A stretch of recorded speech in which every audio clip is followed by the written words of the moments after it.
Hi friends, welcome to the next video. तो आज मैं बात करने वाला हूँ फाइनाइट और नॉन फाइनाइट वर्ब्स के बारे में। अब कई बार आप लोग ऐसे वर्ब्स देख के कंफ्यूज हो जाएंगे सेंटेंस में कि ये वर्ब का काम कर रहा है या नाउन का काम कर रहा है, और वहीं पर डिफरेंस आता है फाइनाइट और नॉन फाइनाइट में। तो चलिए फोकस करेंगे हम लोग कॉन्सेप्ट, एक्यूरेसी और स्पीड पे। इन तीनों चीज़ों पे ध्यान रहना चाहिए आपका कि कॉन्सेप्ट क्लियर हो जाए, जिससे कि आप क्वेश्चंस को एक्यूरेटली आंसर कर पाएँ और स्पीड से आंसर कर पाएँ। तो स्पीड से आंसर करने के लिए आपको एक्यूरेसी और कॉन्सेप्ट दोनों पे ध्यान देना है। बाकी हम एग्जाम पैटर्न के क्वेश्चंस को ही फॉलो करेंगे जब भी हम ग्रामर पढ़ेंगे। टेलीग्राम और व्हाट्सएप पे आप मेरे साथ कनेक्टेड रह सकते हैं, दोनों के लिंक्स अब मेरे डिस्क्रिप्शन में है। चलिए बात करते हैं अब फाइनाइट वर्ब्स की। अब वर्ब्स क्या होते हैं? वर्ब्स ऐसे वर्ड्स होते हैं जो एक्शन बताते हैं, भागना, दौड़ना, सोना, खाना, पीना। जो भी कोई एक्टिविटी हो रही हो, जो कोई काम हो रहा होता है, उसको हम बोलते हैं वर्ब्स।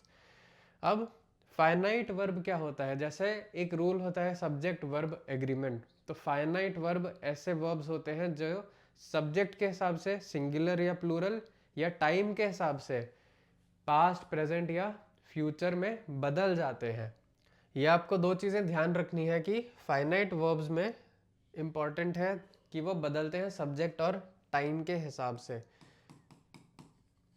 ठीक है, तो फाइनाइट वर्ब बदलेगा सब्जेक्ट के हिसाब से। सब्जेक्ट के हिसाब से वो रहेगा सिंगुलर या प्लूरल, और नॉन दूसरा बदलेगा वो टाइम के हिसाब से। टाइम के हिसाब से कैसे बदलेगा? पास्ट, प्रेजेंट या फ्यूचर। तो जब भी आपका कोई वर्ब सब्जेक्ट और टाइम के हिसाब से बदल रहा होगा, वो होगा हमारा फाइनाइट वर्ब। अब नॉन फाइनाइट वर्ब क्या होगा? वो सब्जेक्ट और टाइम के हिसाब से नहीं बदलता है, वो अपना ही बेस फॉर्म में चलता है या पार्टिसिपल फॉर्म में चलेगा, और वो नाउन या एडजेक्टिव का काम करेगा, वो कोई एक्शन की बात नहीं कर रहा होगा। अब मैं इसको आगे चल के एग्जाम्पल्स में समझा देता हूँ। और दूसरी बात, फाइनाइट वर्ब हमारा मेन वर्ब होता है। मेन वर्ब मतलब जिस एक्शन पे हमारा फोकस है, जिस एक्शन की हमारे को बात कर रहे हैं, वो एक्शन इस वर्ब से ही पता चल रहा होगा। अब फाइनाइट वर्ब क्या होता है? शी प्लेज द पियानो, मतलब वो पियानो प्ले कर रही है, बजा रही है। तो अब पियानो बजाना ही मेन काम है, तो प्लेज जो है वो फाइनाइट वर्ब है। वो टेंस के हिसाब से भी बदल रहा है और सब्जेक्ट के हिसाब से भी बदल रहा है। सब्जेक्ट सिंगुलर है तो प्लेज हो गया, प्रेजेंट कंटिन्यूस है या सिंपल प्रेजेंट है तो प्लेज है। तो टेंस के हिसाब से, सब्जेक्ट के हिसाब से बदला। जैसे they went to the store, तो वेंट, वेंट कौन सा वर्ब है? गो। तो गो का पास्ट टेंस हुआ वेंट, और सब्जेक्ट के हिसाब से भी लिखा गया है वो। I am reading a book, अब यहाँ पे वर्ब कौन सा है? मतलब मैं किताब पढ़ रहा हूँ, कंटिन्यूस फॉर्म है, आई एम रीडिंग। तो रीड जो है वर्ब, वो भी सब्जेक्ट के हिसाब से और कंटिन्यूस टेंस के हिसाब से बदला गया है यहाँ पे। He has finished his work, उसने अपना काम खत्म कर लिया है। तो फिनिश जो है वो मेन वर्ब है यहाँ पे, जो कि सब्जेक्ट के हिसाब से और टेंस के हिसाब से बदला है। अब ये कौन सा टेंस है? हैज़ फिनिश्ड, मतलब प्रेजेंट परफेक्ट। तो यहाँ पे इन चारों में जब वर्ब बदला है टाइम और सब्जेक्ट के हिसाब से, तो ये सारे फाइनाइट वर्ब्स होते हैं। अब ऐसा नहीं है कि मैं आपको इस लाइन से शायद कंफ्यूज कर दूं, लेकिन प्लेस जो है वो कभी फाइनाइट वर्ब भी हो सकता है, कभी नॉन फाइनाइट। मतलब ऐसा नहीं है कि वो वर्ब्स दोनों अलग अलग कैटेगरी हैं, अलग अलग वर्ब्स ही हैं वो। प्लेस कभी फाइनाइट का काम करेगा, कभी नॉन फाइनाइट का काम करेगा। कैसे यूज हो रहे हैं, बस उसी से उनका फर्क पड़ता है। ठीक है। अब नॉन फाइनाइट क्या होता है? नॉन फाइनाइट मैंने बताया वो सब्जेक्ट और टाइम के हिसाब से वर्ब नहीं बदलता है। They do not show tense, person और number, they do not change their form. ठीक है, वो फॉर्म नहीं बदलेंगे। वो अपने में एक सेंटेंस की तरह भी नहीं काम कर सकते हैं। ये नाउन, एडजेक्टिव और एडवर्ब की तरह काम करते हैं। अब इम्पॉर्टेंट इनका एग्जाम्पल देखते हैं। अब तीन तरीके के नॉन फाइनाइट होते हैं। हमने पढ़ा है इन्फिनेटिव क्या होता है। इन्फिनेटिव फॉर्म होता है जब टू प्लस कुछ करके लिखते हैं। बेस फॉर्म जिसके पहले हम टू लगाते हैं। ठीक है, जैसे to run, to eat, to sleep. ठीक है, तो टू जब ऐसे लगता है तो ये कहलाता है इन्फिनेटिव। तो अब ये जो चीज़ है ये टाइम और सब्जेक्ट के हिसाब से नहीं बदलेगी। अगर पास्ट टेंस की भी बात हो रही होगी तब भी टू स्लीप लिखा जाएगा, फ्यूचर की बात होगी तब भी टू स्लीप लिखा जाएगा, लेकिन सेंटेंस में क्या बोला जा रहा है उस पर डिपेंड करता है कि ये कैसे। अब टू स्लीप का मैं अगर एग्जांपल दूं, हिंदी में देता हूं मैं, अगर मैं बोलूं नॉर्मल, अगर मैं इसको स्लीप के हिसाब से बोलूं, तो मैं अगर इसको वर्ब के, नॉन फाइनाइट वर्ब के हिसाब से बोलूं, तो मैं बोलूंगा वो सो रहा है। इसका मतलब एक एक्टिविटी वो कर रहा है। तो यहाँ पे स्लीप जो है एक मेन वर्ब का काम करता है, एक फाइनाइट वर्ब का काम कर रहा है, क्योंकि वो सो रहा है, मैंने एक एक्टिविटी बता दिया। अगर मैं बोलूँ टू स्लीप, टू स्लीप को हिंदी में क्या बोलूँगा, मैं जा रहा हूँ सोने के लिए। तो मेन वर्ब क्या है, मैं जा रहा हूँ, I am going to sleep. ठीक है, इंग्लिश में अगर हम इसको लिखेंगे तो I am going to sleep. ठीक है, तो मेन वर्ब क्या है हमारा, आई एम गोइंग, मतलब मैं सोने जा रहा हूँ या मैं जा रहा हूँ सोने। तो जाना जो है वो मेन वर्ब है, वो फाइनाइट वर्ब है, वो टेंस के हिसाब से बदलेगा। लेकिन मैं जब बोल रहा हूँ कि मैं जा रहा हूँ सोने, तो सोना वाला वर्ड जो है वो नॉन फाइनाइट हो गया, वो ऐसे टू स्लीप के ही फॉर्म में आता है। तो हिंदी में अगर आप इसको डिफरेंटली समझ लेंगे ना कि हिंदी में मैंने क्या बोला है और वहां पे वो फाइनाइट का कब काम कर रहा है और हिंदी में ही वो नॉन फाइनाइट का काम कब कर रहा है, तो आप इंग्लिश में भी उसको समझ लेंगे। दूसरा होता है जेरेंड्स। जेरेंड्स भी मैंने बताया है, जेरेंड्स की एक क्लास भी है मेरे चैनल पे, आप जाके देख सकते हैं।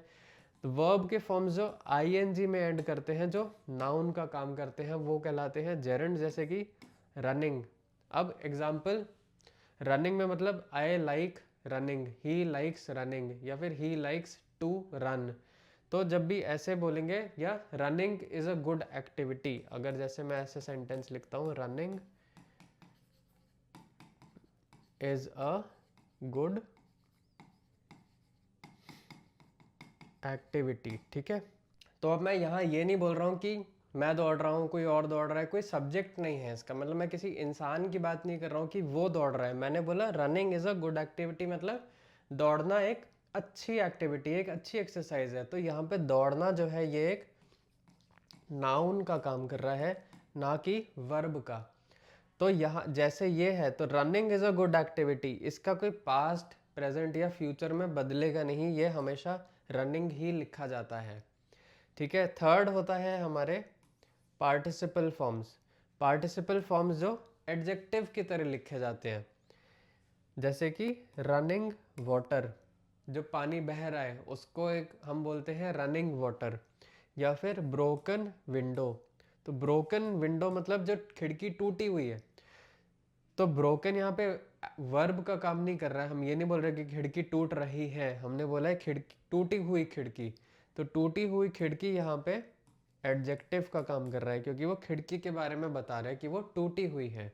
तो ब्रोकन जो है वो ब्रेक का पास्ट पार्टिसिपल फॉर्म होता है। तो इन्फिनेटिव, जेरंड और पार्टिसिपल, ये तीन आते हैं आपके नॉन फाइनाइट की कैटेगरी में। अब आप जितना पढ़ते रहेंगे, जितने एग्जाम्पल्स देखेंगे, आपको इजीली समझ आ जाएगा कि इन्फिनेटिव, जेरंड और पार्टिसिपल्स क्या होते हैं। ठीक है, अब एग्जाम्पल देख लेते हैं नॉन फाइनाइट के।